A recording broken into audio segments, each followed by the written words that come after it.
Vote যুদ্ধের মাঝেই বাড়ছে ডেঙ্গির চোখ রাঙানি। বর্ষা আসতে এখনো দেরি, তার আগেই গরমেই ডেঙ্গির বারবারন্ত আলিপুরদুয়ার জেলার কালচিনি ব্লকে।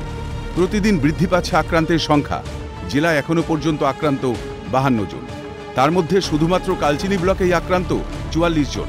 তার উপর ডেঙ্গির ডেন 3 নতুন ভ্যারিয়েন্টের হদিশ মেলায় চিন্তিত স্বাস্থ্য দপ্তর ও প্রশাসন। স্বাস্থ্য দপ্তর সূত্রে খবর, কালচিনি ব্লকের 3 জনের মধ্যে ডেন 3 ভ্যারিয়েন্টের সন্ধান মিলেছে। আলিপুরদুয়ার জেলায় এখনো পর্যন্ত ডেঙ্গি আক্রান্তের সংখ্যা 52 জন, যার মধ্যে 44 জন রোগীর সন্ধান মিলেছে কালচিনি ব্লকে। তারপরেই নড়ে চড়ে বসেছে স্থানীয় প্রশাসন। ডেঙ্গি রুখতে পুরোপুরি ময়দানে নেমে পড়েছেন তারা। কোথাও যাতে জমা জল আবর্জনা না থাকে তা নিয়ে সকলকে সচেতন করার বার্তাও দেওয়া হয়েছে। আমাদের হ্যামিল্টনগঞ্জ বাজারে প্রথমে বাজার কমিটির সঙ্গে আমরা মিটিং করলাম। সেখানে বাজার কমিটির সদস্যরা ছিল।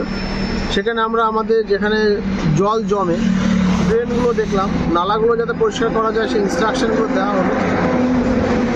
তারপরে আমরা আজকে এলাম ওল্ড হাসিমারা বাজারে, সেখানে বাজার কমিটির সঙ্গে মিটিং করলাম। সেম ইনস্ট্রাকশন দিলাম যাতে কোথাও কোনো জল জমা না থাকে, যেখানে ডেঙ্গুর মশার লার্ভাটা ব্রিডিং গ্রাউন্ড হিসেবে কাজ করতে না পারে, সেই প্রচেষ্টা আমাদের পক্ষ থেকে রয়েছে।